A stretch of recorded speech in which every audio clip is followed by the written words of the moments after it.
நீங்க ரொம்ப பிஸியா ஓடிக்கிட்டே இருக்கிறீங்க, உழைச்சிக்கிட்டே இருக்கிறீங்க. ஆனா என்னைக்கா ஒரு நாள் யோசிச்சு பார்த்துருக்கீங்களா? இந்த வேலைகள்னால ஒரு 1% நமக்கு முன்னேற்றம் இருக்கா? ஜஸ்ட் செக் பண்ணி பார்ப்போம். லாஸ்ட் ஒரு 6 மாசத்தை எடுத்துக்கோங்க. அதுல ஏதாவது ஒரு முன்னேற்றம் இருக்கு உங்களோட வேலையில அப்படின்னா ரொம்பவே சூப்பர், வெரி குட். நீங்க ரொம்ப ப்ரொடக்டிவா ஒர்க் பண்ணிருக்கீங்கன்னு அர்த்தம். ஆனா அந்த 6 மந்த்ஸும் எந்த ஒரு முன்னேற்றமும் இல்லை அப்படின்னா நீங்க ஜஸ்ட் பிஸியா மட்டும்தான் இருந்திருக்கீங்க. உங்க வாழ்க்கையில நீங்க பார்த்த வேலை எல்லாமே உங்களுடைய எனர்ஜியை உரியதுக்காக மட்டும்தான் இருந்திருக்கு.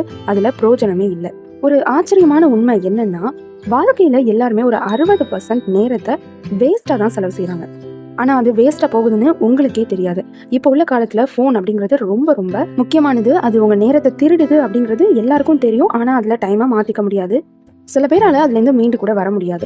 ஆனா அது மட்டும் காரணம் இல்லை. உங்க வாழ்க்கையில நீங்க முன்னேற்றம் அப்படிங்கிறதுக்காக சில பிளான் போட்டு வச்சிருப்பீங்க இல்லையா? ஆனா அதை கூட எக்ஸிக்யூட் பண்ண முடியாதது அப்படிங்கிறது தான் உண்மையான காரணம். இது உங்களுக்கு மட்டும் இருக்கிற பிரச்சனை இல்லை. இது ஒரு அமைதியான நோயின்னு கூட சொல்லலாம். அதுதான் அன்கான்ஷியஸ் லிவிங்னு சொல்றாங்க.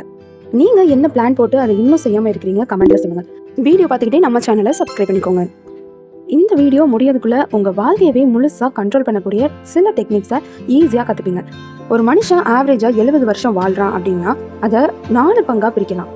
தூக்கம் அப்படிங்கிறது 25 வருஷம் எடுத்துக்கிடுது. ஃபோனும் டிஸ்ட்ராக்ஷன்ஸ் எல்லாம் சேர்த்து ஒரு 10 வருஷம் எடுத்துக்கிடுது. உங்களுக்கான வேலை, ஸ்ட்ரெஸ் எல்லாம் சேர்த்து ஒரு 8 வருஷமும், ஓவர் திங்கிங் அப்படிங்கிறது 7 வருஷமும் எடுத்துக்கிடுது. அப்போ உண்மையிலே நீங்க வாழ்ற வாழ்க்கை அப்படிங்கிறது ரொம்ப குறைவு தான். அப்போ அப்படிப்பட்ட உண்மையான நேரத்தை நீங்க வாழ்றதையும் வேஸ்ட் பண்றீங்க அப்படின்னா அது எவ்வளவு பெரிய தவறு. இப்போ ஒரு இளைஞன் இருக்கிறான், அவனுக்கு ரொம்ப பெரிய கனவுகள் எல்லாமே இருக்கு. எல்லாரும் போல எல்லாம் சாதிக்கணும், வைக்கணும்னு எல்லா கனவுகளும் இருக்கு. ஆனா அவனுக்கு ஒரு பிரச்சனை என்னன்னா, எந்த ஒரு விஷயத்தையும் உடனே செய்யாம நாளைக்கு பாத்துக்கலாம் அப்படிங்கிற ப்ரொகாஸ்டினேஷன் இருக்கு. அப்போ அவன் லைஃப்ல எந்த ஒரு வேலையுமே உருப்படியா செஞ்சதே இல்லை. இதெல்லாம் கவனிச்சுக்கிட்டு இருந்த ஒரு முதியவர் ஒரு நாள் அவன்கிட்ட ஒரு பானை நிறைய தண்ணீரை கொடுத்துட்டு இதுதான் உன் வாழ்க்கைன்னு சொல்றாரு. ஆனா அதுல சைட்ல ஒரு ஓட்டையும் போடுறாரு. அதுல இருந்து தண்ணீர் கொஞ்சம் கொஞ்சமா கீழே வெளியே வந்துகிட்டே இருக்கு. இப்போ அந்த இளைஞன் ரொம்ப பதறான். ஐயோ, தண்ணீர் முழுக்க வீணாகுதுன்னு சொல்றான். இப்போ அந்த முதியோர் சொல்றாரு, இதே மாதிரி தான் உன் வாழ்க்கையில தினமும் கொஞ்சம் கொஞ்சமா உன்னுடைய நேரமானது வேஸ்ட் ஆகிக்கிட்டே இருக்குது அந்த தண்ணீர் மாதிரி. ஆனா நீ அதை கவனிக்காம இருந்தேன்னா உன் லைஃப் ஆனது வெறுமனையா தான் இருக்கும். இப்போ அந்த இளைஞன் தன்னோட வாழ்க்கைக்கு என்ன தேவையோ அதை ஈஸியா புரிஞ்சுக்கிட்டான்.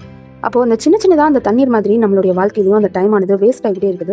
எதனால? ஒரு 4 முக்கியமான விஷயங்கள்னாலதான். முதலாவது டோபமைன் ட்ராப். டோபமைன் அப்படிங்கிறது எல்லாருக்குமே பொதுவா தெரிஞ்சது, நம்ம பிரெயின்ல ரிலீஸ் ஆகக்கூடிய ஒரு விஷயம். அது வந்து ஷார்ட்ஸ், ரீல்ஸ்னு சின்ன சின்ன சந்தோஷங்களுக்கு அடிமையாகி கிடைக்குது. அதனால உங்க பிரெயினால முழு கவனத்தை எந்த ஒரு விஷயத்தையும் செலுத்த முடியாது.